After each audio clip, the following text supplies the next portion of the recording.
Ποιος εφήβρε τη διαδικασία της παστερίωσης για την εξόντωση επιβλαβών μικροβίων σε τρόφιμα και ποτά?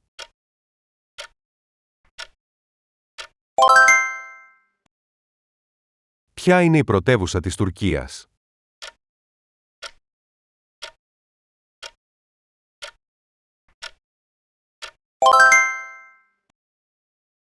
Ποια είναι η πιο διαδεδομένη γλώσσα στον κόσμο, όσον αφορά το σύνολο των ομιλητών?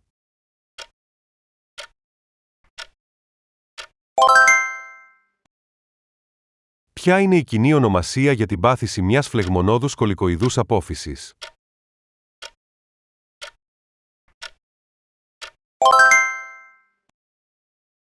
Ποιος έγραψε το διάσημο θεατρικό έργο Άμλετ?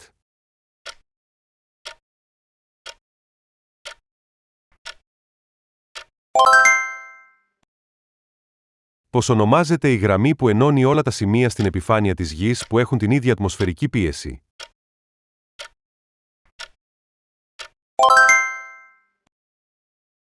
Ποιος διάσημος στρατηγός των ΗΠΑ ηγήθηκε των συμμαχικών δυνάμεων στην Ευρώπη κατά τη διάρκεια του Δεύτερου Παγκοσμίου Πολέμου?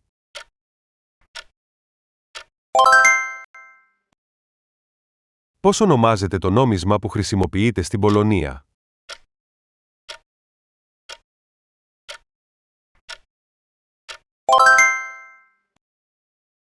Ποιος πλανήτης είναι γνωστός ως κόκκινος πλανήτης?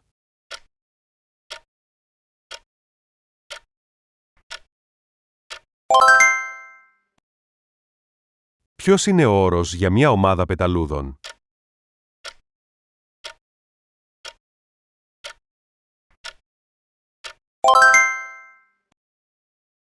Ποιος ήταν ο πρώτος άνθρωπος που πέταξε αεροπλάνο στην περίφημη πτήση του 1903, μαζί με τον αδελφό του Όρβιλ?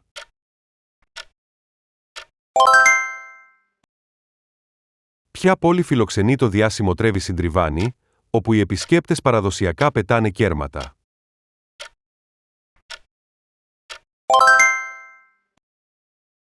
Πώς ονομάζεται ένα ζώο που διατηρεί σταθερή τη θερμοκρασία του σώματός του ανεξάρτητα από την εξωτερική θερμοκρασία?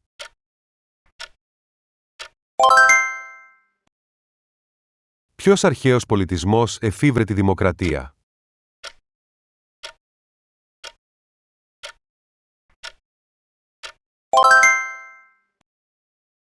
Πώς ονομάζεται το εξωτερικό στρώμα της Γης, το οποίο περιλαμβάνει το φλοιό και τον άνω μανδύα?